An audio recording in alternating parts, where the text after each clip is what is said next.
জয় হিন্দ, বন্দে মাতারাম। কোথায় স্বর্গ কোথায় নরক, কে বলে তা বহুদূর, মানুষেরই মাঝে স্বর্গ নরক মানুষেতে। জঙ্গিবাদ বা সন্ত্রাসবাদে বারবার ধর্মীয় সংযোগ কেন? তো আমাদের আজকের টপিক ধর্ম ও সন্ত্রাসবাদ। সেই বিলুপ্তপ্রায় প্রজাতি আমাদের পশ্চিমবঙ্গেও একটা আছে, তাদের নাম বুদ্ধিজীবী। ধর্মকারার প্রাচীরে বজ্র হানো, এ অভাগা দেশে জ্ঞানের আলো আনো। স্বর্গ নরক কোথায় আছে জানি না, কেউ জানি না। আমাদের চোখ বন্ধ হয়ে গেলে কোথায় যাব কেউ জানি না।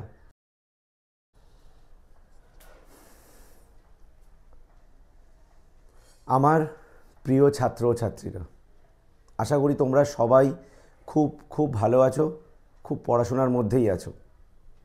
সবাইকে আরও একবার অনেক অনেক ওয়েলকাম আমাদের ইউটিউব চ্যানেল বায়ো মোটিভেশনে। তো আজকের ছাত্রছাত্রীরা, তোমাদেরকে কোনো পড়ার টপিক নিয়ে আমি লেকচার দিতে আসিনি বা পড়াতে আসিনি। আজকের সাম্প্রতিক ঘটে যাওয়া ভারতের ইতিহাসে এক অত্যন্ত দুঃখজনক জঙ্গিহানা, কাশ্মীরের পেহেলগাঁওয়ে যে 22 এপ্রিল মঙ্গলবার ঘটেছিল, সেই বিষয়ে কিছু কথাবার্তা বা কিছু আলোচনা করতে তোমাদের সাথে এসেছি। আমি জানি আমার এই ভিডিও হয়তো আমার ছাত্রছাত্রীরা শুধু দেখবে না, অনেক হয়তো আমার সিনিয়র যারা আছেন, অনেক বয়স্ক মানুষ আছেন, তারাও দেখবেন। যারা আমার ছাত্রছাত্রী নন তারাও দেখবেন। তো তাদেরকে আমার তরফ থেকে প্রণাম। আমি খুবই দুঃখিত যে আমি এখানে তুমি করে বলবো, কারণ আমার ছাত্রছাত্রীদের উদ্দেশ্যে করা এই ভিডিও। আপনারা যারা বড়রা দেখবেন তারা আমাকে ক্ষমা করবেন। তো কেন প্রয়োজন পড়ছে আজকের এই ভিডিও তৈরি করার, ভিডিওটা কি নিয়ে, সবটাই আলোচনা করব। আমি এই যে 22 এপ্রিল দুপুর 2টো নাগাদ যে জঙ্গিহানা ঘটল, 26 জন নিরপরাধ মানুষ মারা গেল, যাদের বিন্দু মাত্র কোনো ত্রুটি বিচ্যুতি বা কোনো অপরাধ ছিল না, সেরকম 26 জন মানুষকে কয়েক সেকেন্ডের মধ্যে হত্যা করা হলো। তার বিরুদ্ধে প্রতিবাদ জানানোর জন্য আজকের আমার এই ভিডিও। তার বিরুদ্ধে আমাদের সবার, সমাজের সর্বস্তর থেকে সেই ঘটনার বিরুদ্ধে আওয়াজ তোলার জন্য আজকের এই ভিডিও। আজকের এই ভিডিওর মাধ্যমে আমরা তথাকথিত টিভি চ্যানেল বা মিডিয়া বা খবরের কাগজগুলোতে যে চাপানুতোর, কেন হলো, কে করলো, কী জন্য দায়ী, এই ফাঁক কেন থাকলো, ওটা কেন হলো, এই সব বিষয়ে আমি যাবই না। আমি যারা ঘটালো সেই জঙ্গি, আতঙ্কবাদী, সন্ত্রাসবাদী, তাদের কেন্দ্রে যাওয়ার চেষ্টা করব আজকে। কারা, কিভাবে তারা এই জঙ্গিবাদ, সন্ত্রাসবাদকে বেছে নিয়েছে, কেন বেছে নিয়েছে, সেই বিষয়ে আমরা আলোচনা করব। তো আমাদের আজকের টপিক ধর্ম ও সন্ত্রাসবাদ। সেই জঙ্গি বা সন্ত্রাসবাদী বলি বা আতঙ্কবাদী, যাই বলি না কেন, তার সাথে কি কোনো ধর্মীয় ব্যাপার রয়েছে, ধর্মের সংযোগ রয়েছে? হয়তো আছে, হয়তো নেই, কখনো আছে কখনো নেই।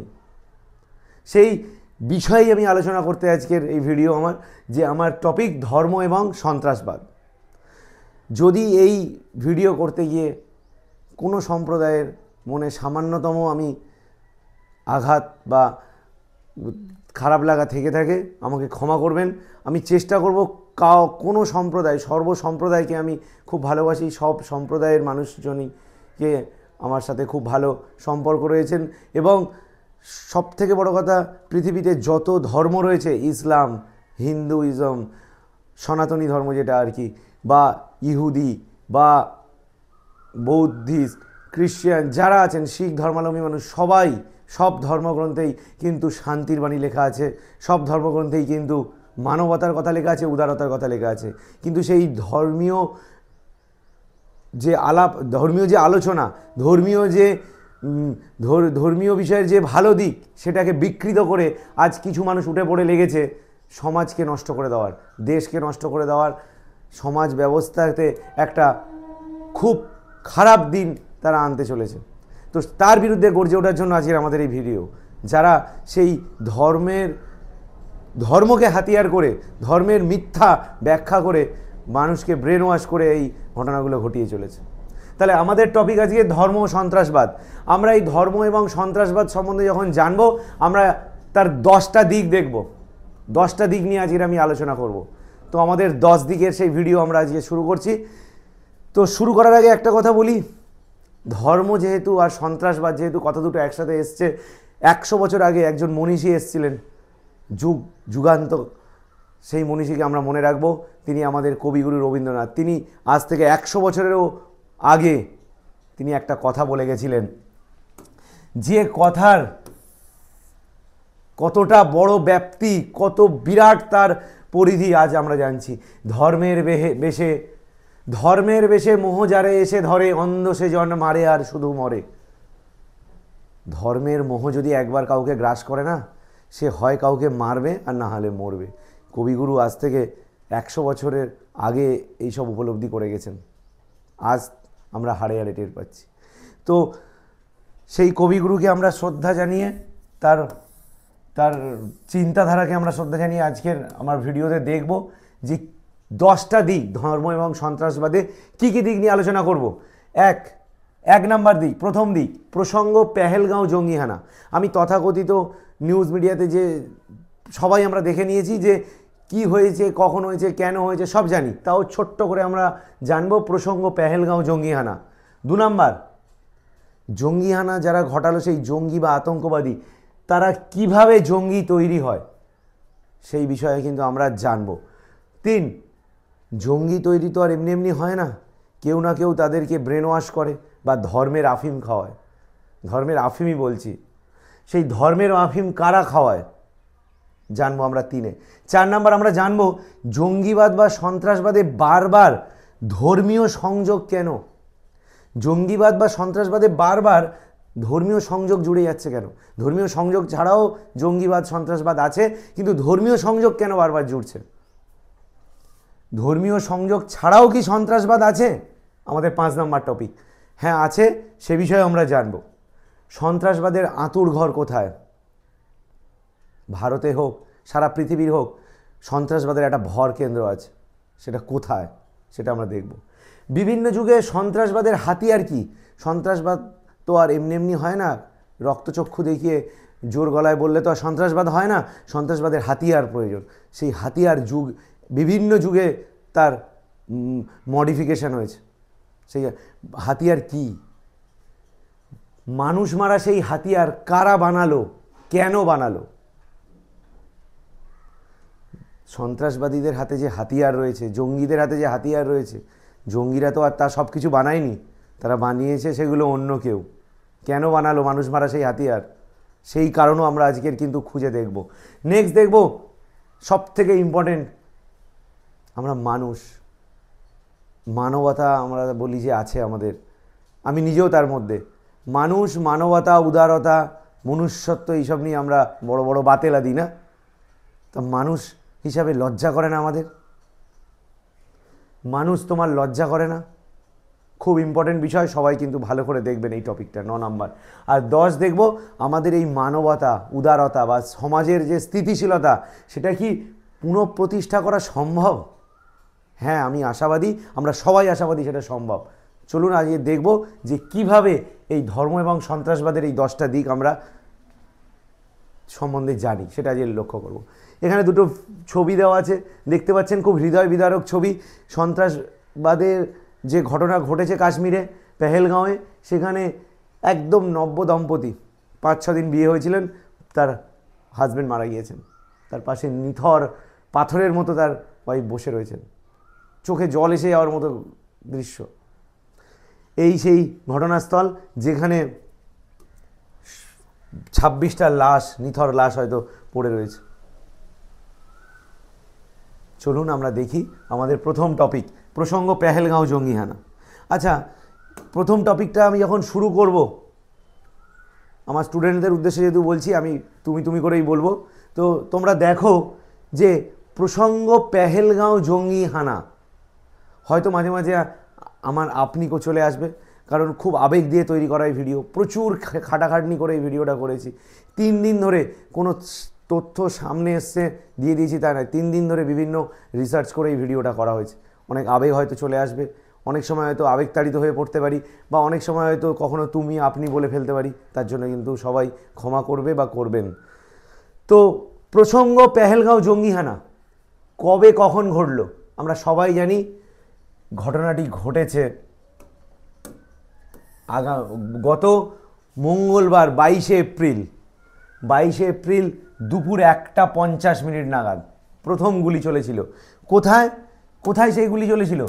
সেই স্থান হচ্ছে পেহেলগাঁও, কাশ্মীরের পেহেলগামের কাছে বৈশরণ বলে একটা জায়গা আছে বা ঘোরার স্থান আছে সেইখানে।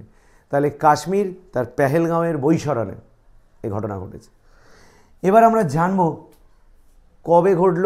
22শে এপ্রিল মঙ্গলবার দুপুর 1:50 নাগাদ। কোথায় ঘটলো আমরা জানলাম, ঘটনার স্থানও আমরা দেখে নিয়েছি। ঘটনার স্থান হচ্ছে, এখানে আমি একটু আন্ডারলাইন করে দিই, পেহেলগাম কাছে বৈশরণ, সেখানে ঘটেছে। আচ্ছা, কারা ঘটালো এর দায় কিন্তু নিয়ে নিয়েছে পাকিস্তানের এক কুখ্যাত জঙ্গি গোষ্ঠী। সমস্ত ঘটনারই তো উৎপত্তি ওই একটা দেশ থেকে। কি পায় ওরা লাভ আমরা জানি না, কি হাসিল করে এর মাধ্যমে তাও জানি না, কি আনন্দ আছে তাও জানি না, কিন্তু জঙ্গিহানা তারা চালিয়ে যায়। পেটে ভাত নেই, কদিন আগে আটা পাওয়া যাচ্ছিল না সেখানে। সিন্ধুর জল বন্ধ করে দেবে বলেছে ভারত, দিলে শুকিয়ে মরে যাবে, তাও কিন্তু জঙ্গিহানা করতে এক পাও পিছপা হয় না। আমি সেখানকার মানুষকে বলবো না, মানুষজন, ভারতের মানুষজনও যেমন হয়তো শান্তিপ্রিয়, পাকিস্তানেও হয়তো শান্তিপ্রিয় মানুষ আছে, কিন্তু সেখানকার রাজনৈতিক ব্যক্তিত্ব, সেখানকার যারা ধর্মীয় ব্যক্তিত্ব আছে, তাদের মতো কুখ্যাত লোক হয়তো পৃথিবীতে কোথাও নেই। সেই পাকিস্তানের কুখ্যাত জঙ্গি সংগঠন লস্কর-ই তৈবা, তার একটা উইংস বা ছায়া সংগঠন দ্য রেজিস্ট্যান্স ফোর্স TRF, যার সংক্ষিপ্ত নাম TRF, পুরো নাম দ্য রেজিস্ট্যান্স ফোর্স, তারাই জঙ্গিহানা ঘটিয়েছেন। তারাই জঙ্গিহানা, এই নৃশংস মানে হৃদয় বিদারক এই হত্যালীলা চালিয়েছে। তারা আক্রান্ত কারা এইটা বলতে গিয়ে বিতর্কের কিছু নেই, একদম সোজাসুজি পরিষ্কারভাবে বলছি। আক্রান্ত কেবলমাত্র ইসলাম বা মুসলিম ধর্মাবলম্বী ছাড়া অন্য যারা বিধর্মী ছিলেন তারাই আক্রান্ত, এবং তাদের মধ্যে অন্যতম হচ্ছে হিন্দু সম্প্রদায়ের মানুষ। হিন্দু সম্প্রদায়ের মানুষজনকে বেছে বেছে খুন করা হয়েছে, একদম কাশ্মীরে বেছে বেছে হিন্দু নিধন। প্রত্যেকটা নিউজ চ্যানেল বা প্রত্যেকটা সোশ্যাল মিডিয়া হোক আর যাই হোক, শুধু আমি তার কথা বলবো না, একদম ঘটনাটাও বাস্তব। কাশ্মীরে বেছে বেছে হিন্দু নিধন করা হয়েছে, বেছে বেছেই করা হয়েছে। শুধু হিন্দুর সাথে কয়েকজন বিদেশি পর্যটকও ছিলেন, ঠিক আছে। তো এরপরে আমরা দেখব কারা বেঁচে ফিরলেন। ন্যাচারালি যারা ইসলাম ধর্মাবলম্বী, মুসলিম ধর্মাবলম্বী, তাদেরকে ওরা কিছু করেনি, তাদেরকে ওরা ছেড়ে দিয়েছেন। আর আশ্চর্যজনকভাবে একজন হিন্দু পণ্ডিত ব্রাহ্মণ তিনিও বেঁচে ফিরতে পেরেছিলেন। তিনি অধ্যাপক পেশায়, তার বাড়ি অসমে। তিনি হলেন এই যে, তিনি কেন বেঁচে ফিরেছিলেন? তিনি যখনই তার উপর AK-47 এসে ধরলো তার কপালে, তিনি সাথে সাথে কলমা পড়তে পেরেছিলেন, লা ইলাহা ইল্লাল্লাহ মুহাম্মাদুর রাসূলুল্লাহ। তিনি কলমা পড়া শুরু করে দিয়েছিলেন, বা সূরা আয়াত যারা জানতেন বিধর্মী হয়েও বলতে পেরেছিলেন, তাদেরকেই একমাত্র ছাড় দেওয়া হয়েছে। এই সেই ব্যক্তি, অসমের অধ্যাপক, ইনি বাঙালি অধ্যাপক অসমের, তো এনাকে ছাড় দেওয়া হয়েছে, ইনি কলমা পড়তে পেরেছিলেন বলে। কি আশ্চর্য বিষয়! কারা হিন্দু তাদেরকে বেছে বেছে খুন করা হয়েছে, হত্যা করা হয়েছে। তাদেরকে দেখা হয়েছে কার মাথায় সিঁদুর আছে, কে কলমা পড়তে পারছে না, আরও অনেক কিছু চেক করা হয়েছে, করে তাদেরকে বেছে বেছে সেখানে ইনস্ট্যান্ট শ্যুট করে মারা হয়েছে। মানে ভাবাও যায় না, জাস্ট মানে অকল্পনীয়। ভারতের প্রতিক্রিয়া কি? এই ঘটনা ঘটে যাওয়ার পর ভারতের অ্যাকচুয়াল প্রতিক্রিয়া কি? ভারত জানিয়েছে, প্রধানমন্ত্রী জানিয়েছে কল্পনাতীত সাজা দেওয়া হবে। এই যে প্রধানমন্ত্রী জানিয়েছেন অকল্পনীয় শাস্তি দেব বা দেওয়া হবে ভারতের পক্ষ থেকে। আমরাও চাই একজন যেন ছাড় না পায়, একটা আতঙ্কবাদী, একটা সন্ত্রাসবাদী যেন ছাড় না পায়। খুঁজে খুঁজে গর্তের মধ্যে ঢুকিয়ে থাকলে সেখান থেকে টেনে বের করেও মারতে হবে, তাদেরকে শাস্তি দিতে হবে, এমন ভয়ানক শাস্তি দিতে হবে যেন ওই সন্ত্রাসবাদীদের আগামী প্রজন্ম আগামী 14 জেনারেশন পর্যন্ত তারা কেঁপে ওঠে যে কোনো দিন যদি এই নিরীহ সাধারণ মানুষদের গায়ে হাত তুলি তাহলে ওর থেকেও খারাপ পরিস্থিতি হয়তো আমাদের হবে। সেই ভয়ানক সাজা কিন্তু আমরা দেখতে চাই। কেঁপে ওঠে যেন তাদের আগামী প্রজন্মগুলো। দেশের সাধারণ মানুষের প্রতিক্রিয়া কি? দেশের সাধারণ মানুষ সবাই অত্যন্ত দুঃখিত, ব্যথিত, মর্মাহত। অনেকে প্রচুর পরিমাণে মানে কি জানাবো, সমবেদনা জানিয়েছেন বিভিন্ন স্তরের মানুষ। শুধু কিছু মানুষ, জানি না তারা কারা, তারা এই পরিস্থিতিতেও ঘটনাটি ঘটার পর চাপানুতরে ব্যস্ত। মোদি করিয়েছে, ওয়াকফ বিল চাপা দেওয়ার জন্য করা হয়েছে, ওই বিভিন্ন রাজ্যে ভোট আছে বলে করা হয়েছে। আরে ভাই, কারা তারা? তোমরা কারা তারা? একটু দুঃখ সমবেদনা তো জানাও এই সময়, পরে নয় ওই সবগুলো করবে। এই মুহূর্তে দুঃখ সমবেদনাটা জানানোই কিন্তু অ্যাকচুয়াল সব থেকে বড় আমাদের কাছে, এছাড়া আর কোনো উপায় ছিল না। কিন্তু অনেকে তা না করে বাগবিতণ্ডায় মানে বিভিন্ন বাগবিতণ্ডায় তারা অবতীর্ণ হয়ে গেছে। তো যাকে সেসব কথা, বিভিন্ন দেশের প্রতিক্রিয়া কি আমরা জানবো। বিভিন্ন দেশ এই বিষয়ে কড়া প্রতিক্রিয়া দিয়েছে। চীন, Russia, America, Britain, Israel, Australia, Nepal, এছাড়াও ইউক্রেন, ইটালি, মরিশাস থেকে আরম্ভ করে ডেনমার্ক, ইরান, সবাই প্রতিক্রিয়া জানিয়েছেন, সবাই দুঃখ সমবেদনা জানিয়েছেন, সবাই ভারতের পাশে আছে থাকবে জানিয়েছেন। এই সময় পাশে থাকাটাই জরুরি। আর দেখব আমরা খুব ছোট্ট করে ভারত কি তার আর কি তারা আগামী দিনে করতে চলেছে। সার্জিক্যাল স্ট্রাইক বা ওই রকম কিছু নয়, আপাতত জল মানে ওয়াটার স্ট্রাইক মানে সিন্ধু জল চুক্তিকে স্থগিত করে দেওয়া হয়েছে। সিন্ধুর জল না পেলে পাকিস্তান কিন্তু বা পাকিস্তানের ওই জঙ্গি সংগঠনগুলো জল না পেয়ে না খেয়ে মরবে।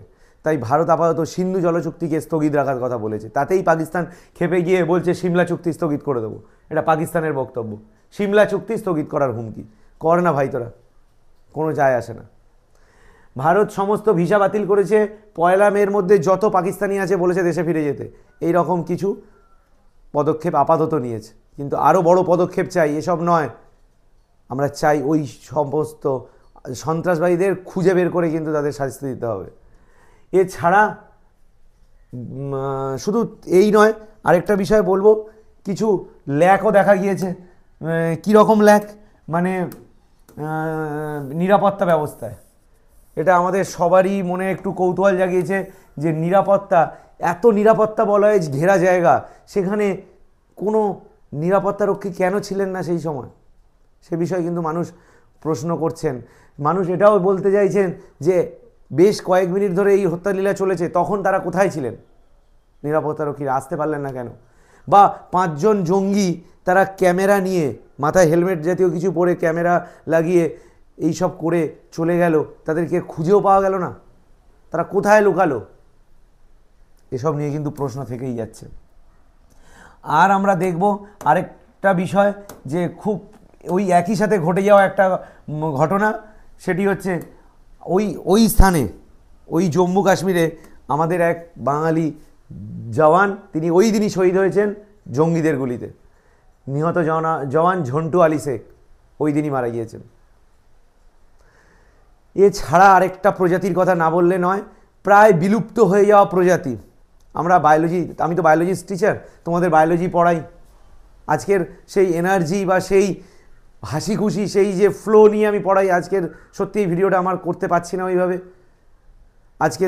তবুও আমি বলবো, যেহেতু আমি বায়োলজির টিচার, আমি তোমাদের পড়াই বিলুপ্তপ্রায় প্রজাতি। সেই বিলুপ্তপ্রায় প্রজাতি আমাদের পশ্চিমবঙ্গেও একটা আছে, তাদের নাম বুদ্ধিজীবী। কত জীবী বুদ্ধি থাকলে তারা বুদ্ধিজীবী বলে পরিচয় পেয়েছে জানি না। সেই তথাকথিত স্বঘোষিত বুদ্ধিজীবীগুলো, যারা অন্য সব ক্ষেত্রে এরকম মোমবাতি মিছিল করেন, আজ তাদের দেখা নেই। তোমার দেখা নাই রে, তোমার দেখা নাই। আরে কোথায় গেল ভাই সেই বুদ্ধিজীবীগুলো? আরে মোমবাতি নিয়ে বেরিয়ে পড়ে, বড় বড় বাতেলা দেয়, তারা আজকে তাদের পুরো গর্তে ঢুকে গিয়েছে। তাদের মোমবাতির হয় তেল শেষ হয়ে গিয়েছে, না হলে মোমবাতি কেনার পয়সা নেই, ওয়েট করে আছে কখন কোনো রাজনৈতিক দল থেকে পয়সা দেবে, পয়সা নিয়ে বেরোবে। আর না হলে ওয়েট করে আছে, ও এটা তো হিন্দু নিধনযজ্ঞ চলেছে, এখানে বলে কিছু হবে না, এখানে সুড়সুড়ি দেওয়া কিছু যাবে না, এখানে ধর্মের সুড়সুড়ি বেশি লাগবে না, এই বলে হয়তো চুপচাপ আছে। থাক, এইসব নিয়ে বেশি বিতর্কে যেতে চাই না, আমরা পরেরটাতে চলে যাই। আমাদের ফার্স্ট টপিক আমরা দেখব জঙ্গি। আমরা প্রথমেই দেখব এখানে পেহেলগাঁও, 1 নম্বর টপিকে আমরা পেহেলগাঁও জঙ্গিহানা নিয়ে জানলাম। 2 নম্বর আমাদের যে 10টা দিকের দ্বিতীয় দিকে চলে এলাম, জঙ্গিহানা কিভাবে হয়, মানে জঙ্গিহানা নয়, সরি, জঙ্গি তৈরি কিভাবে হয়। আমাদের দ্বিতীয় টপিক, জঙ্গি বা আতঙ্কবাদী বা সন্ত্রাসবাদী তারা তৈরি কিভাবে হয়। আমি কিছু কারণ খোঁজার চেষ্টা করেছি, 6টা কারণ আমি দিয়েছি। ফার্স্ট, জঙ্গি কারা? জঙ্গি তারাই যারা রাজনৈতিক, 3টে কারণ আমি দিয়েছি, রাজনৈতিক, ধর্মীয় অথবা বিচ্ছিন্নতাবাদী। হয় রাজনৈতিক সেন্টিমেন্টকে কাজে লাগানো হয়, নাহলে ধর্মীয়, নাহলে বিচ্ছিন্নতাবাদী। এই 3 রকম সেন্টিমেন্টকে কাজে লাগিয়ে চরমপন্থী হিংসাত্মক কাজের সাথে যুক্ত থাকেন যারা, তাদেরকে আমরা বলি জঙ্গি। কিভাবে তৈরি হয়? 1, অল্প বয়সে কোনো বিশেষ আদর্শের প্রতি আসক্তি। আরে ভাই, অল্প বয়স, এটা 1 নাম্বার। সেই অল্প বয়সে হয়তো বিশেষ আদর্শ, লাদেন আমার আদর্শ, আজমল কাসব আমার আদর্শ, বীরাপ্পন আমার আদর্শ। অল্প বয়সে এইসব লোককে যদি আদর্শ করে নেয় কেউ, তাহলে কিন্তু মুশকিল। পুষ্পা সিনেমা দেখে ভেবো না পুষ্পাকে আদর্শ করে নেবে, নয়। ওটা কিন্তু কোনো আদর্শ রোল মডেল নয় কিন্তু, ঠিক আছে? তো অল্প বয়সে কোনো বিশেষ আদর্শের প্রতি আসক্তই, সেটা হয়ে কিন্তু জঙ্গির দিকে পা বাড়ায় অনেক। 2, নাবালকদের, বিশেষ করে কম বয়সী অ্যাডোলেসেন্স পিরিয়ডে যারা আছো তোমরা, 15 থেকে 15, 16, 17, 18 বছর বয়স যাদের, তাদেরকে, সেই নাবালকদের মিথ্যা ধর্মীয় আফিম গেলানো হয়। ধর্মীয় কোনো ধর্মেই কিন্তু খারাপ কিছু লেখা নেই, শান্তি, উদারতা, মানবতার কথা প্রত্যেকটা ধর্মে লেখা আছে, কিন্তু সেই ধর্মীয় উপদেশকে বিকৃত করে মিথ্যা ধর্মীয় উপদেশ তৈরি করে সেই আফিমের মতো সেটাকে গেলানো হয় নাবালকদের, গিলিয়ে তাদের ব্রেন ওয়াশ করা হয়, তাদের মাথাকে ওয়াশ করে তাদেরকে জঙ্গি বানানো হয় ধর্মীয় আফিম গিলিয়ে। Number 2 point. নাম্বার 3, নাবালকদের মনে, কিছু নাবালক যারা, নাবালকদের মনেই এটা করা যায়, আমি নিজে বলছি না, একটু পরে আমি দেখাবো। একজন মনোবিদ, বাংলাদেশের এক বিখ্যাত মনোবিদ ডক্টর তাজুল ইসলাম, যে কারণে ওরা জঙ্গি হয় তিনি বলছেন, তার কথা থেকে নেওয়া, তার কথা থেকে আমি নিয়ে এটা বলছি, বা আমরা সবাই হয়তো জানি, যারা হয়তো মনে করছি যে মানে উপরে না জানলেও আমরা ভিতরে সবই জানি যে এইগুলোই কারণ। নেক্সট, নাবালকদের মনে, কিছু নাবালকদের বিক্ষুব্ধ করে তোলা হয়, বিদ্বেষপূর্ণ হিংসাত্মক মানসিকতা তৈরি করা হয়। ছোটো বয়স থেকে, ধরো একটা ছেলে 5 বছর, 6 বছর, 7 বছর বয়স, তাকে ছোটো থেকে তাকে AK-47 দিয়ে বলা হলো ওই প্রাণীটাকে মার, ওই জীবটাকে মার, ওই মানুষটাকে মার। ধীরে ধীরে তাকে হিংসাত্মক, বিদ্বেষপূর্ণ ভাষণ, লেকচার তাকে বারবার শুনিয়ে ছোটো থেকে তৈরি করা হচ্ছে। তারা কিন্তু জঙ্গি তৈরি হবে তারা কিন্তু একদিন। কারণ আমরা ছোট বয়সে আমাদের শিশুদের মন কেমন থাকে? কাদার তালের মতো। সেই কাদার তালের ওপর যেমন তুমি আকার দেবে, সেই আকারই কিন্তু সে বড় হয়ে পাবে। এক্ষেত্রেও কিন্তু তাই করা হয়। ছোট থেকে তাদের বিদ্বেষপূর্ণ, হিংসাত্মক, বিক্ষুব্ধ মনোভাব তৈরি করে তাদেরকে সন্ত্রাসবাদের পথে ঠেলে দেওয়া হয়। নেক্সট, খারাপ সিস্টেম দ্বারা বা রাষ্ট্র দ্বারা পীড়িত, আক্রান্ত ব্যক্তিকে টার্গেট করা হয়। এমন কোনো ব্যক্তি ধরো রাষ্ট্র দ্বারা পীড়িত, আক্রান্ত, ধরো সরকারি সুযোগ সুবিধা পাচ্ছে না, সরকার হয়তো উন্নয়ন করতে পারছে না, তার সরকার চাকরি দিতে পারছে না, সরকার খাওয়ার ব্যবস্থা করতে পারছে না, বা কোনো একটা স্থানে সে অচ্ছুত হিসাবে পরিচিত হয়েছে, জাতপাতের ব্যাপার আছে, তাদেরকে কেউ জল নিতে দেয় না। এই রকম আক্রান্ত, পীড়িত, সমাজ দ্বারা, সিস্টেম দ্বারা আক্রান্ত, পীড়িত ব্যক্তিকে টার্গেট করা হয়। টার্গেট করে তাদেরকে নিয়ে গিয়ে তাদের ব্রেন ওয়াশ করানো হয়। লাস্ট, কোনো বিশেষ প্রতিবাদী, লাস্ট নয়, তার আগে, এটা 3, 4, 5 আর এই 6 নাম্বার, 6টা পয়েন্ট আছে। 5-এ আমরা দেখব কোনো বিশেষ প্রতিবাদী চরিত্রকে টার্গেট করা হচ্ছে, মানে হয়তো কলেজ, ইউনিভার্সিটি বা কোনো স্কুলে বা কোনো সমাজের বিভিন্ন জায়গায় কোনো খুব প্রতিবাদী মুখ সিস্টেমের বিরুদ্ধে প্রতিবাদ করতে পারে, রাষ্ট্রের বিরুদ্ধে প্রতিবাদ করতে পারে, বড় বড় আন্দোলনের সাথে যুক্ত, তাদেরকে টার্গেট করা হয়, তাদেরকে নিয়ে গিয়ে বড় বড় অফার দেওয়া হয়, লোভ দেওয়া হয়, বিভিন্ন প্রলোভন দেখানো হয়, দেখিয়ে তাদেরকে জঙ্গি বা সন্ত্রাসবাদ কাজের মাস্টার মাইন্ড তৈরি করা হয়। লাস্ট, পিছিয়ে পড়া অঞ্চলের বেকারত্ব অনুন্নয়নকে টার্গেট করা হয়। কোনো পিছিয়ে পড়া অঞ্চল, খাওয়া নেই, দাওয়া নেই, সেখানে দুবেলা দুমুঠো খাবার জোটে না তাদের, অনুন্নত অঞ্চল, রাস্তাঘাট নেই, সেই সব মানুষকে ভুল বোঝানো হয়, তাদেরকে সিস্টেমের বিরুদ্ধে, রাষ্ট্রের বিরুদ্ধে, দেশের বিরুদ্ধে তাদেরকে ব্রেন ওয়াশ করানো হয়, করিয়ে তাদেরকেও কিন্তু বিপদে চালিত করা হয়। এইভাবেই কিন্তু জঙ্গি বা সন্ত্রাসবাদ তৈরি করা হচ্ছে যুগের পর যুগ। আমার কথা নয়, বক্তব্য এখানে ডক্টর তাজুল ইসলাম তিনি নিজেই বলছেন। আমি একটু দেখাই। এই হলেন তাজুল ইসলাম, এই তার ছবি। তিনি বলছেন তরুণদের একটা অংশ জঙ্গিবাদের দিকে ঝুঁকে পড়ার কারণ হিসাবে বয়সগত বৈশিষ্ট্যের দিকটা তুলে ধরেছেন। বয়সগত বৈশিষ্ট্য কেন? যে বয়সে ওরা জঙ্গিবাদে জড়িয়েছে এ বয়সে জানার আগ্রহ খুব বেশি, ছোট বয়সে জানার আগ্রহ বেশি থাকে। অনেক সময় মাদকের মতো খারাপ জিনিসের প্রতিও না বুঝে আকৃষ্ট হয়ে পড়ে। ছোট বয়সেই কিন্তু তাদেরকে ট্রেন্ড করা হয় খারাপ জিনিসের প্রতি। সব ছোট বয়সে সব কিছুর প্রতি আগ্রহ, জানবো, শিখবো। খারাপ জিনিসের প্রতি আগ্রহটাও কিন্তু ছোট বয়সেই বেশি, তিনি বলছেন। সেখান থেকেই কিন্তু তাদেরকে ট্রেন্ড করা হয়। তার অডিও আছে, গুগলে গেলে সার্চ করলে আমরা পাবো। আর একটা বিষয়, এইটা আমি লাস্ট বললাম, যেটা এরকম কিছু জায়গায় মানুষজন যেখানে অনুন্নয়ন, যাদের সার্বক্ষণের সাথী, সেই অনুন্নত এলাকাকেও টার্গেট করে সেখানকার মানুষকে বিপথে চালিত করা হয়। ঠিক আছে, তো এই বিষয়গুলো আমরা জানলাম, আমাদের 2 নাম্বার টপিক। এবার আমরা 3 নাম্বারে চলে যাব, আমাদের থার্ড টপিক। ধর্মীয় আফিম কারা খাওয়ায়? ধর্মের নামেই তো সন্ত্রাসবাদ বেশি, সেই ধর্মীয় আফিম কারা খাওয়ায়? ধর্মীয় আফিম খাওয়ানোর 4টে আমি দিক খুঁজে পেয়েছি। 1, রাজনীতির কারবারি, তারা ধর্মীয় আফিম খাওয়ায়। ভেকধারী ধর্মীয় ব্যক্তিরা, মানে একদম মিথ্যার আশ্রয় নিয়ে ধর্মীয় উপাসনা যারা করেন, সেই ভেকধারী ব্যক্তিরা, তারাও ধর্মীয় আফিম খাওয়ায়। বিচ্ছিন্নতাবাদী ট্রেনিং ক্যাম্প, যারা বিচ্ছিন্নতাবাদী, কোনো অংশকে আলাদা করতে চায় দেশ থেকে, কোনো অংশকে স্বাধীন করতে চায়, সেই বিচ্ছিন্নতাবাদী তারাও কিন্তু, তাদের ট্রেনিং ক্যাম্প থাকে, সেখানেও কিন্তু ধর্মীয় আফিম গেলানো হয় নাবালকদের। আর পুঁজিবাদী চক্রান্ত, আরে ভাই, পুঁজিবাদ ছাড়া কোনো কিছু হয় না। যতই আমরা বলি না কেন বিভিন্ন অন্যান্য বিষয়ের কথা, কিন্তু মানিটা কোথা থেকে আসবে? পুঁজিবাদীরাই সেই মানিকে ইনভেস্ট করে। কেন করে একটু দেখি চলো। রাজনীতির কারবারিরা, তারা জানে পাওয়ারকে, ক্ষমতাকে কাছে নিজেদের মধ্যে রাখতে গেলে কি করতে হবে? কিছু এমন মানুষ তৈরি করে রাখতে হবে যারা ক্ষমতাকে তাদের অনুকূলে রাখতে পারবে।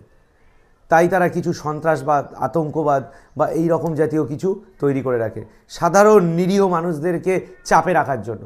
তারাও কিন্তু কম দায়ী নয়, রাজনীতির কারবারিরা। ভেকধারী ধর্মীয় ব্যক্তিরা, এদের কাজই হচ্ছে পৃথিবীতে সন্ত্রাস সৃষ্টি করে কোনো কিছু একটাকে প্রতিষ্ঠা করা। সে ধর্মীয় বিষয়কেও প্রতিষ্ঠা করার চেষ্টা হতে পারে, বা কোনো একটা বিচ্ছিন্নতাবাদকে প্রতিষ্ঠা করার চেষ্টা হতে পারে, নিজেদের আলাদা একটা ভূখণ্ডকে আলাদা করার চেষ্টা হতে পারে। তারা কিন্তু করে এটা সবসময়। তাদের অন্যতম হচ্ছে এই হচ্ছে একজন পাকিস্তানের অত্যন্ত জঘন্য, দেখলেই জুতো পেটা করতে ইচ্ছা করে, মানে মুখের দিকে তাকাতে ইচ্ছা করে না, এই হাফিজ সঈদি। তো ইনি কত যে জঙ্গি হানা ভারতে চালিয়েছেন, ইনি বলা বলে এই লোকটা কত যে জঙ্গি হানা চালিয়েছে ভারতে, তার ইয়াত্তারে কত নিরীহ মানুষকে মেরে ফেলিয়েছে। বেঁচে থাকার কোনো অধিকার নেই। খুঁজে বের করতে হবে এইসব লোককে, খুঁজে বের করে ফাঁসি কাটে ঝোলাতে হবে। বিচ্ছিন্নতাবাদী ট্রেনিং ক্যাম্প, তারাও ধর্মীয় আফিম খাওয়ায়। এই যে রাজনীতির কারবারি, পুঁজিবাদী যারা, বিচ্ছিন্নতাবাদী ট্রেনিং ক্যাম্প, এরা সবাই কিন্তু জঙ্গি তৈরি করতে গেলে একটা সবথেকে সহজ হাতিয়ার, কি হাতিয়ার? ধর্মীয় সেন্টিমেন্টকে সুড়সুড়ি দিয়ে দাও, ধর্মের যে ভালো দিক নয়, ধর্মের যে উপদেশ সেগুলোকে বিকৃত করে তাদেরকে মিথ্যাভাবে ব্রেন ওয়াশ করে তাদেরকে কাজে লাগিয়ে দাও। তাহলে আমরা এই ধর্মীয় আফিম কারা খাওয়ায় আমরা এটা দেখলাম যে এই সেন্টার থেকে মানে সেক্টর থেকে ধর্মীয় আফিম খাওয়ানো হয়, ধর্মীয় আফিমকে গেলানো হয়।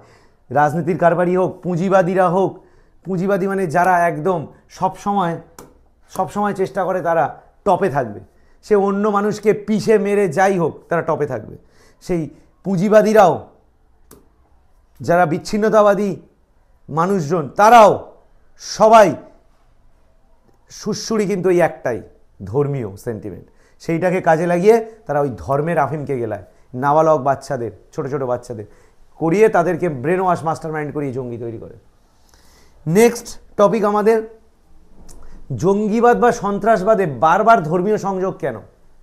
হ্যাঁ, বারবার জঙ্গিবাদ বা সন্ত্রাসবাদের সাথে বারবার ধর্মের সংযোগ দেখা যাচ্ছে। আগে জঙ্গিবাদ বেশি ছিল কিসে জানো? বিচ্ছিন্নতাবাদের ওপর। আমি যেমন শিখ আন্দোলন, শিখরা কিছু মানে কিছু বিচ্ছিন্নতাবাদী শিখ যারা আছেন খলিস্তানপন্থী, তারা খলিস্তানকে আলাদা একটা দেশ হিসাবে দেখতে চায়। যেমন গোর্খাল্যান্ড, আমাদের পশ্চিমবঙ্গে কিছু গোর্খা আছেন, তারা গোর্খাল্যান্ডের আলাদা রাজ্য চান। উত্তর পূর্বে কিছু রাজ্য আছে যারা মণিপুর বা আসামের কিছু অংশকে আলাদা একটা দেশ হিসাবে দেখতে চান। এরকম বিচ্ছিন্নতাবাদী আছে, যুগে যুগে ছিল, তারাই একমাত্র জঙ্গিবাদ চালাতো। মাওবাদীরা আছে, তারাও একসময় জঙ্গিবাদ চালাতো, কিন্তু এখন সব কিছুকে ছাড়িয়ে গিয়েছে ধর্মীয় সন্ত্রাসবাদ এখন সব থেকে বেশি। জঙ্গিবাদে বারবার ধর্মের সংযোগ দেখা যাচ্ছে। কেন? প্রকৃত ধর্মীয় জ্ঞানে অজ্ঞাত, মানে যাদেরকে ট্রেন্ড করা হয়, শেখানো হয়, ধর্মীয় বুলি পড়ানো হয়, মিথ্যা ধর্মীয় বুলি, তাদের প্রকৃত ধর্মীয় জ্ঞানে অজ্ঞতা রয়েছে। তাদেরকে কাউকে, ওই নাবালকদের কাউকে প্রকৃত ধর্মীয় জ্ঞান দেওয়া হয় না, তাদেরকে ভালো কিছু শেখানো হয় না, মিথ্যা করে ধর্মের মিথ্যা দিকটাকে তুলে ধরা হয়, ধর্মটাকে বিকৃত করে তুলে ধরা হয় তাদের কাছে। 2, মিথ্যা ধর্মীয় মগজধোলাই খুব সহজেই ধর্মীয় মগজধোলাই সহজ হয়ে যায়। 3, মানবতা ও জাতীয়তার ঊর্ধ্বে ধর্মান্ধতা। কিছু মানুষ এখনও আছেন পৃথিবীতে, সেই সমস্ত খারাপ মানুষ যারা দেশ, যারা সমাজ, যারা মানুষ সবার আগে ধর্মকে ভাবে, সেই ধর্মান্ধতা কিন্তু তাদেরকে গিলে ফেলেছে। আর আরেকটা হচ্ছে ধর্ম, অনেক আগেই একজন বলে গেছেন, কার্ল মার্কস, ধর্ম একটা আফিমের মতো। সবার কাছে না, কিছু জনের কাছে ধর্ম একটা আফিমের মতো। সেই আফিমের মতো হওয়ার মানে কি, আফিম যেরকম খুব সহজেই আমাদের নেশাগ্রস্ত করে তোলে, ওটাও কিন্তু আমাদেরকে নেশাগ্রস্ত করে তোলে। ঠিক আছে, তো এই হচ্ছে মুম্বাই হানার মাস্টার মাইন্ড, যাকে কদিন আগে ভারতে নিয়ে আসা হয়েছে, তাহাউর রানা। আর এই হচ্ছে আমেরিকার সেই বিখ্যাত পেন্টাগন হামলা। প্রত্যেকটা ঘটনাই কিন্তু ধর্মীয় সংযোগ রয়েছে। আর কাশ্মীরে ঘটে যাওয়া রিসেন্ট পেহেলগাঁও জঙ্গি হানাতেও ধর্মীয় সংযোগ রয়েছে, এবং বেছে বেছে হিন্দুদেরকেই হত্যা করা হয়েছে। এত বড় ধর্মীয় সংযোগ সেখানে রেখে গিয়েছে জঙ্গিরা। নেক্সট আমাদের 5 নাম্বার, ধর্মীয় সংযোগ ছাড়াও কি সন্ত্রাসবাদ হয়? আমরা শুধু ধর্ম নিয়ে বলবো না, ধর্মীয় সংযোগ ছাড়াও কিন্তু সন্ত্রাসবাদ আছে। উত্তর হ্যাঁ। 1, বিচ্ছিন্নতাবাদকে কেন্দ্র করে, এই যে খালিস্তানিরা, তারা আলাদা দেশ চায়, বিচ্ছিন্নতাবাদ চায়, সেখানেও কিন্তু ধর্মীয় সন্ত্রাস রয়েছে। জাতীয়তাবাদকে কেন্দ্র করে মায়ানমারে প্রায় বছর ঘটে গণ আন্দোলন, গণবিক্ষোভ, জাতীয়তাবাদ কেন্দ্র করেও কিন্তু জঙ্গি আন্দোলন হয়, সন্ত্রাসবাদ চলে। আর্থসামাজিক কারণেও কিন্তু অনেকে সন্ত্রাসবাদের দিকে পা বাড়ায়। কী কী আর্থসামাজিক কারণ? বেকারত্ব, দীর্ঘ অনুন্নয়ন, সামাজিক ক্ষোভ। এই সবকটাতেই যারা জর্জরিত তারা নাম লেখায় মাওবাদীর খাতায়। অধিকাংশ ক্ষেত্রে তারা নাম লেখায় মাওবাদী খাতায়। আমাদের ভারতে মাওবাদী যে যত সন্ত্রাসবাদ আছে, প্রত্যেকটা দেখলেই দেখা যাবে হয় তাদের বেকারত্বের থেকে তাদেরকে নিয়ে যাওয়া হয়েছে বুঝিয়ে, ব্রেন ওয়াশ করে। দীর্ঘ অনুন্নয়ন, কোনো অনুন্নত এলাকা, অনুন্নত জায়গার মানুষজন, তাদেরকে বুঝিয়ে মাওয়িস্ট করে তোলা হয়েছে। সামাজিক ক্ষোভ, কোনো সামাজিক ক্ষোভ আছে সিস্টেমের প্রতি, সরকারের প্রতি, রাষ্ট্রের প্রতি, রাজ্যের প্রতি, তাদেরকেও কিন্তু জঙ্গি বা সন্ত্রাসবাদের দিকে ঠেলে দেওয়া হয়েছে। এগুলো কিন্তু ধর্মীয় সংযোগ ছাড়া সন্ত্রাসবাদ। আমরা নেক্সট দেখব সন্ত্রাসবাদের আঁতুড়ঘর কোথায়। সন্ত্রাসবাদের আঁতুড়ঘরকে আমি দুটো ভাগে ভাগ করেছি, সারা বিশ্বে আর ভারতে। সারা বিশ্বের 80% সন্ত্রাসবাদ কোথায় হয় জানো? আমি বলছি না, দ্য গার্ডিয়ান, বিখ্যাত বিখ্যাত পত্রিকা দ্য গার্ডিয়ান, তার সমীক্ষা থেকে আমি কিন্তু কথাগুলো বলছি। তাহলে সেই কোথায় কোথায় ঘটে? সারা বিশ্বের 80% সন্ত্রাসবাদ ঘটে আফগানিস্তান, পাকিস্তান, ইরাক, সিরিয়া আর নাইজেরিয়া। এই 5টা দেশ, Afghanistan, Pakistan, Iraq, Syria, Nigeria, 80% সন্ত্রাসবাদ কিন্তু এই 5টা দেশেই ঘটে থাকে। এছাড়া এই যে আমি একটু ম্যাপের মাধ্যমে দেখাই, দেখলেই বুঝতে পারবে এখানে হায়েস্ট, এই যে ব্ল্যাক অঞ্চলগুলো হায়েস্ট কোন জায়গাটা? এই পাকিস্তান আফগানিস্তানের অঞ্চলটাতে সন্ত্রাসবাদ ঘটছে। এই দেখো এই জায়গাটা আছে ইরাক আর সিরিয়া, এখানে ইরাক, এখানে সিরিয়া, এখানে সন্ত্রাসবাদ ঘটে। আর এইটা হচ্ছে Nigeria. Pakistan, Afghanistan, Iraq, Syria আর এই নাইজেরিয়া, 80% সন্ত্রাসবাদ এখানে হয়। এছাড়া একদম সন্ত্রাসবাদহীন অঞ্চল প্রায় সেসব হচ্ছে New Zealand, Australia, Argentina, Brazil, Canada, ইউরোপের কিছু অঞ্চল, আফ্রিকার নিচের দিকের কিছু অঞ্চল, এগুলো কিন্তু সন্ত্রাসবাদ প্রায় নেই। ভারত কার মধ্যে পড়ছে? হায়েস্টের পরে, মানে কিছুটা কম সন্ত্রাসবাদী প্রবণ অঞ্চল, সেটা ভারত পড়ছে। তো এটা দ্য গার্ডিয়ানের করা সমীক্ষা থেকে আমরা দিলাম। আর এখানে আমরা দেখব ভারতে সন্ত্রাসবাদের আঁতুড়ঘর কোথায়। ভারতের সন্ত্রাসবাদের আঁতুড়ঘর, মেন আঁতুড়ঘর হচ্ছে কাশ্মীর। 1 নম্বরে আছে কাশ্মীর, 2 নম্বরে রয়েছে মাওবাদী প্রবণ এলাকা, আর 3 নম্বরে হচ্ছে উত্তর পূর্ব ভারত। কাশ্মীরে কোন কোন সংগঠন? লস্কর-ই তৈবা, হিজাবুল মুজাহিদিন, জয়শ-ই মোহাম্মদ ইত্যাদি প্রচুর সংগঠন আছে যারা কাশ্মীরে সবসময় অ্যাক্টিভ। মাওবাদী এলাকায়, মাওবাদী প্রবণ এলাকায় নকশালবাদীরা মাওবাদী এলাকায় সন্ত্রাসবাদ চালায়। কোথায় মাওবাদী এলাকা? ভারতের মাওবাদী করিডোরটা একটু আমরা দেখে নিই। এই হচ্ছে ভারতের মাওবাদী করিডোর, একটু 1 মিনিট। এইটাকে ভারতের মাওবাদী করিডোর বলা হয়। এই মাওবাদী করিডোরে একদম লাল অঞ্চলগুলো, এই অঞ্চলগুলো ছত্তিশগড়, মধ্যপ্রদেশের কিছু অঞ্চল, এদিকে ঝাড়খণ্ড, পশ্চিমবঙ্গের কিছু পড়ে যাচ্ছে, বিহার, উড়িষ্যার কিছু অঞ্চল, এগুলো হচ্ছে একদম সিভিয়ারলি মাওয়িস্ট এলাকা। তারপরেও হালকা মাওয়িস্ট এলাকা যেগুলো, এগুলো দেখানো হয়েছে। ঠিক আছে, এই হচ্ছে মাওবাদী করিডোর, মাওয়িস্ট এখানে সন্ত্রাসবাদ চলে থাকে। ঠিক আছে, নেক্সট আমরা দেখব উত্তর পূর্ব ভারতে উলফা, বোড়ো লিবারেশন ফ্রন্ট, এনডিএফবি, এইসব জঙ্গি সংগঠন বা সন্ত্রাসবাদী সংগঠন আছে। তারাও কিন্তু সবাই বিচ্ছিন্নতাকামী, আলাদা দেশ চায়, আলাদা রাজ্য চায়, আলাদা রাষ্ট্র তৈরি করতে চায়। তো এগুলো আমরা জানলাম। আর এখানে আমি বলি, একটুখানি দেখিয়ে দিই, জর্জ আর্নেটের একটা প্রতিবেদন আছে দ্য গার্ডিয়ানে। এই যে আমি বললাম যেটা, তার তথ্যটার যে সত্যতাটা একবার দেখিয়ে দিই। 2013 সালে সন্ত্রাসবাদের 80%-এর বেশি মৃত্যু ঘটেছে 5টা দেশে, ইরাক, আফগানিস্তান, পাকিস্তান, নাইজেরিয়া এবং সিরিয়া।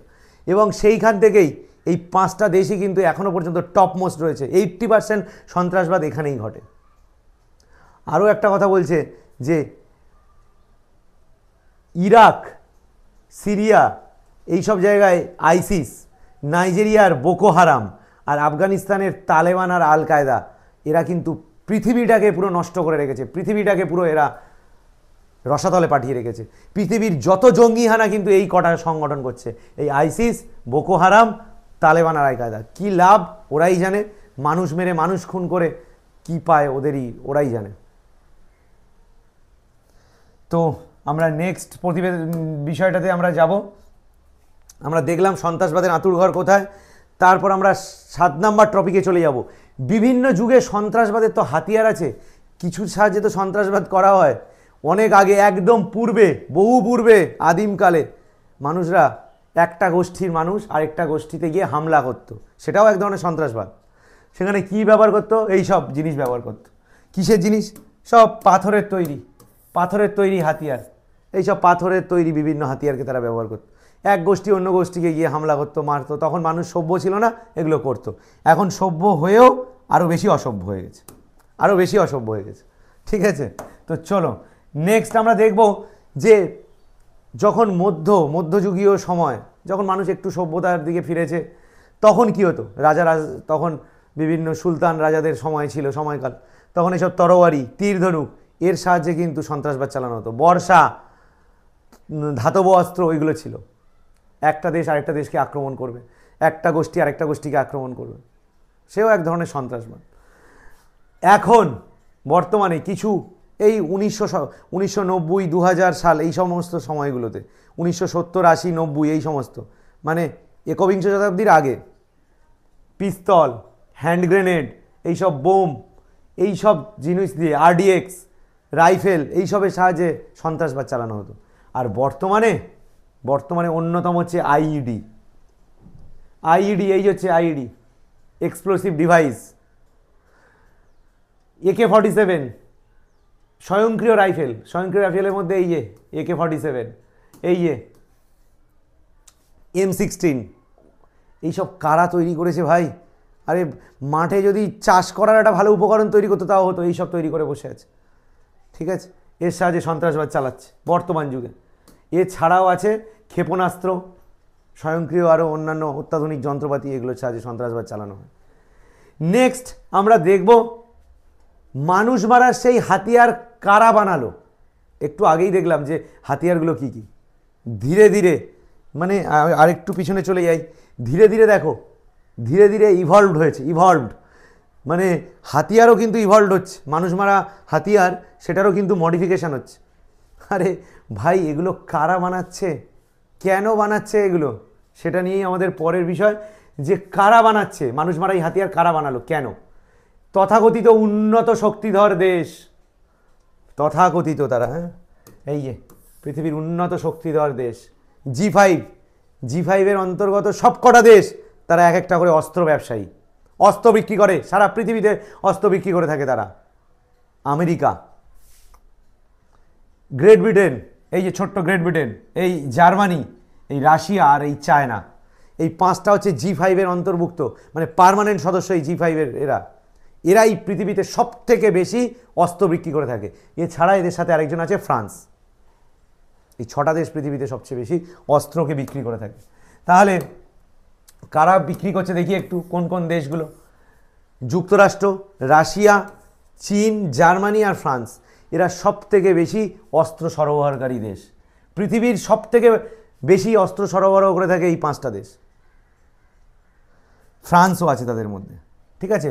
একমাত্র ব্রিটেন, ওরা অস্ত্র বিক্রিতে অতটা পারদর্শী এখনো হয়ে ওঠেনি, ওরা নয়। ওরা G5 এর অন্তর্গত হলেও ওরা অস্ত্র বিক্রি করে না সেভাবে। আর নেক্সট আমরা দেখব, এটা তো দেখলাম এই শক্তিধর দেশগুলো কিভাবে অস্ত্র বিক্রি করছে, হাতিয়ার তৈরি করছে, মানুষ মারা হাতিয়ার। তারা এরা কি বলবো, পরের প্রতিবেদনেই আসছি, লজ্জাটা কোথায় আমাদের সেখানে দেখাবো। বিচ্ছিন্নতাবাদী সংগঠন, তারাও কিন্তু অস্ত্র তৈরি নিয়ে রিসার্চ চালাচ্ছে। বিচ্ছিন্নতাবাদী সংগঠন, তারাও আইডি তৈরি করছে, বোম তৈরি করছে, মানুষ মারা হাতিয়ার তৈরি করছে। এছাড়া বিকৃত মানসিকতার ধর্ম ব্যবসায়ী, ধর্মের বিজনেস করতে গেলে অস্ত্র তো লাগবেই, তারাও চেষ্টা করছে।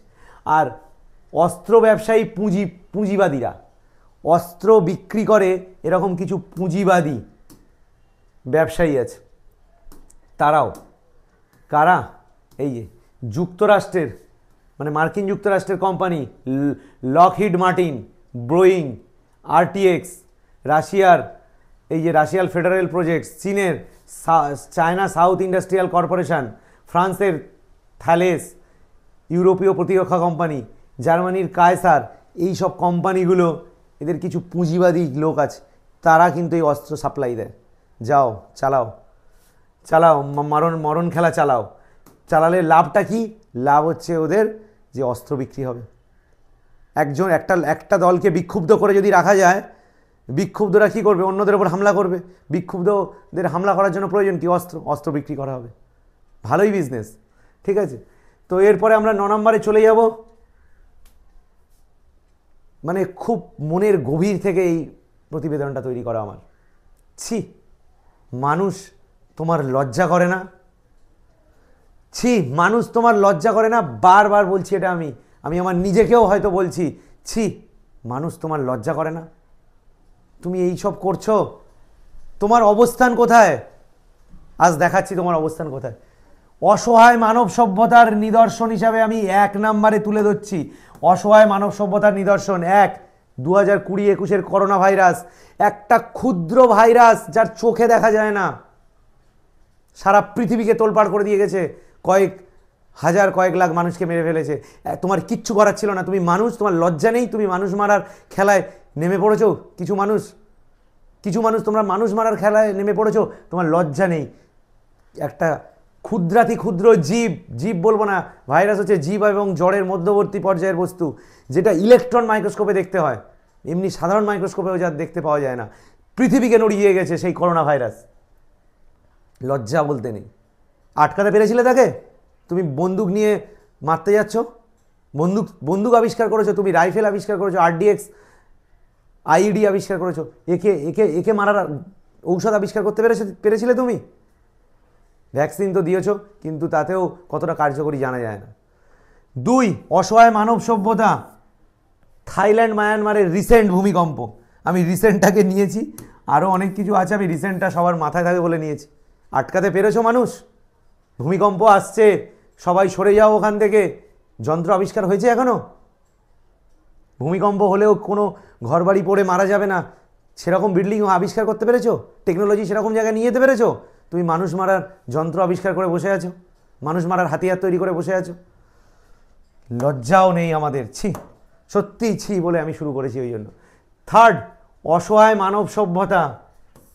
অসহায় মানব সভ্যতার নিদর্শন 3, ক্যান্সার। এই যে ক্যান্সার এডসের মতো যে মারণ রোগ, তার ওষুধ তো দূরের কথা, ক্যান্সারের ওষুধ তো দূরের কথা, এর কারণই জানতে পারছে না মানুষ এখনো। অ্যাকচুয়াল কারণ কি? বলা হয় জিনগত মিউটেশন, শুধু মিউটেশন না, আরও অনেক কারণ থাকতে পারে। সেই কারণ কি এখনো সঠিকভাবে আবিষ্কার করতে পারেনি, আর তুমি মারণ খেলায় নেমে পড়েছো মানুষ। লজ্জাও নেই তোমার? সেই ইন্টেলিজেন্স যারা ওই সব বানাচ্ছ, মানুষ মারা হাতিয়ার, সেই ইন্টেলিজেন্সকে কাজে লাগাও এদিকে, সেই বুদ্ধিমত্তাকে এখানে কাজে লাগাও, তাহলে ভাববো তুমি কিছু একটা করেছো। নেক্সট, অসহায় মানব সভ্যতা। অসহায় মানব সভ্যতার নিদর্শন 4, বিশ্ব ব্রহ্মাণ্ডে একটি ক্ষুদ্র ডট দেওয়া যায় না আমাদের মানে আমাদের পৃথিবী। এই যে যদি আমরা এটাকে বিশ্ব ব্রহ্মাণ্ড ধরি, আমাদের অবস্থান কোথায়? এই বিশ্ব ব্রহ্মাণ্ড, বিরাট যে গ্যালাক্সি শুধু নয়, বিশ্ব ব্রহ্মাণ্ড, পৃথিবীর অবস্থান একটা ডট। এখানে একটা ডট দেবো, পৃথিবী একটা ডট দিতে পারবো না আমি পৃথিবীর অবস্থানকে। আমরা এতটাই ক্ষুদ্র, পৃথিবীটা, তার মধ্যে আমরা কোথায় কোন ক্ষুদ্র।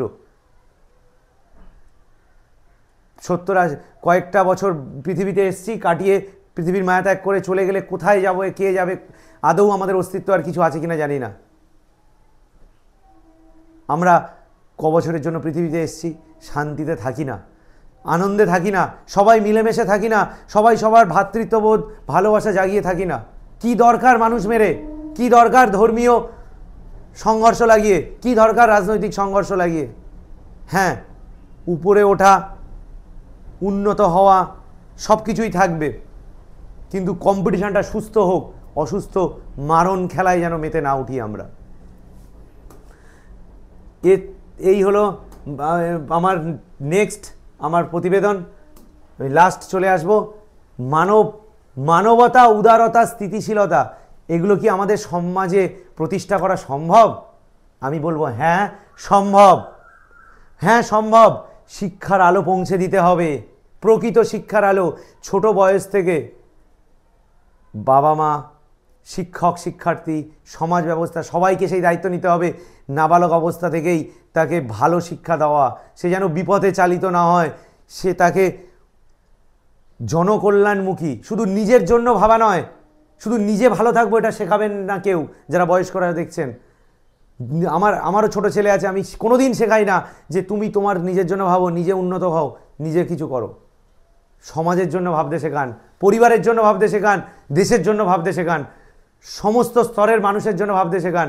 যদি 5 টাকা তার হাতে দেন, বলবেন 1 টাকা রেখে দে বাবা পিগি ব্যাংকে বা মাটির ভাঁড়ে, সেই 1 টাকা 4 টাকা খরচ করবি আর 1 টাকা রেখে দে, অন্য কোনো দুস্থ মানুষকে দিবি, অন্য কোনো অসহায় মানুষকে দিবি, দান করবি, তাদের জন্য নিজেকে উৎসর্গ করবি। শিক্ষার আলো, প্রকৃত শিক্ষার আলো পৌঁছাতে হবে। 2, ধর্মীয় শিক্ষায় বিকৃতকারী, ধর্মীয় শিক্ষায় কখনো ধর্মশিক্ষাটাকে ছোট করছি না, খুব ভালো, ধর্মের শিক্ষা থাকা দরকার, ধর্মপ্রাণ মানুষ হওয়ার প্রয়োজন আছে, স্পিরিচুয়ালিটি দরকার আছে আমাদের, কিন্তু সেখানে বিকৃতকারীরা তাদেরকে চিহ্নিত করতে হবে, তাদেরকে শাস্তি দিতে হবে। পিছিয়ে পড়া অঞ্চলের সামগ্রিক উন্নয়ন করতে হবে। পিছিয়ে পড়া যে অঞ্চল, যেখানে পিছিয়ে পড়া অঞ্চলের মানুষজন তারাই কিন্তু বিক্ষুব্ধ হয়ে ওঠে, সেখানে উন্নয়ন ঘটাতে হবে। বেকারত্বের দূরীকরণ ঘটাতে হবে, বেকারত্বকে কিন্তু রাখলে হবে না, মানুষকে কাজ দিতে হবে, মানুষের পাতে ভাত দিতে হবে।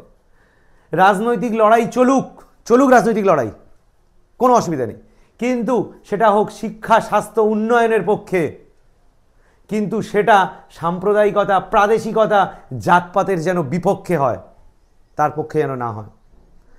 আর সর্বশেষ সেই মানুষটার কথা আবার বলবো, সেই আমাদের যিনি জ্ঞানের আলো দেখান, সেই কবিগুরু রবীন্দ্রনাথ ঠাকুর, ধর্মকারার প্রাচীরে বজ্র হানো, এ অভাগা দেশে জ্ঞানের আলো আনো।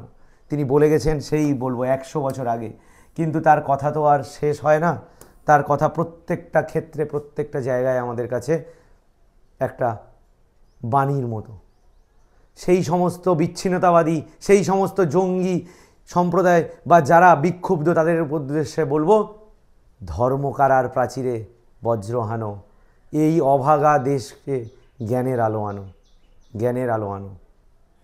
জ্ঞান আমাদের প্রয়োজন। সবাইকে অনেক অনেক ধন্যবাদ। ভালো করে মন থেকে যে অনেক কিছু কথা বললাম, সেগুলো একটু চেষ্টা করবেন ছড়িয়ে দেওয়ার। ভিডিওটা ভালো লাগলে শেয়ার করবেন, সবার উদ্দেশ্যে যেন ভিডিওটা যায়। এবং আমার এই ভিডিওতে যদি কারোর মনে হয় কিছু জানার আছে, একটু অবশ্যই শেয়ার করবেন। আর শেষ করার আগে আমি 2টো লাইন দিয়ে বলে যাব। বিখ্যাত কবি শেখ ফজলুল করিম বলে গিয়েছিলেন তার স্বর্গ নরক কবিতায়, প্রথম 2টো লাইন বলবো। কোথায় স্বর্গ কোথায় নরক, কে বলে তা বহুদূর, মানুষেরই মাঝে স্বর্গ নরক, মানুষেতে সুরাসুর। স্বর্গ নরক কোথায় আছে জানি না, কেউ জানি না, আমাদের চোখ বন্ধ হয়ে গেলে কোথায় যাব কেউ জানি না, কিন্তু মানুষের মধ্যেই স্বর্গ নরক আছে। বিখ্যাত কবি শেখ ফজলুল করিমের এই কবিতা কিন্তু আমাদের মনে রেখে চলতে হবে। আমাদের মধ্যেই অসুর হয়, আমাদের মধ্যেই আবার দেবতাকেও পাওয়া যায়, দেবতা সম মানুষকেও পাওয়া যায়। তো চেষ্টা করব আমরা সেই মানুষ হয়ে ওঠার, আর চেষ্টা করব যাতে আমাদের মধ্যে সেই অসুরতা না গ্রাস করে নেয়। সবাই ভালো থাকবেন। আর আমার এই ভিডিও যদি কোনো একটা মানুষকেও, কোনো একটা বিচ্ছিন্নতাবাদী কোনো একটা ব্যক্তিকেও যদি মনে আঘাত দেয়, মনকে নাড়ায়, তাহলে ভাববো আমার এই ভিডিও করা সফল হয়েছে। আমার এই ভিডিওটাকে সবাই অবশ্যই শেয়ার করবেন, যাতে সেই সমস্ত মানুষদের কাছে পৌঁছায় যারা বিক্ষুব্ধ, যারা বিপন্ন, বা যারা সমাজ ব্যবস্থা হোক বা কোনো কিছুর প্রতি হোক যারা ক্ষুব্ধ, তারা যেন এই ভিডিওটা দেখে যদি একজনও যদি তার পথ ঘুরিয়ে নেয়, বিপদে চালিত না হয়, তাহলে ভাববো আমি সত্যিই আমার ভিডিও করাটা সফল হয়েছে। সবাই ভালো থাকবেন। জয় হিন্দ, বন্দে মাতারাম।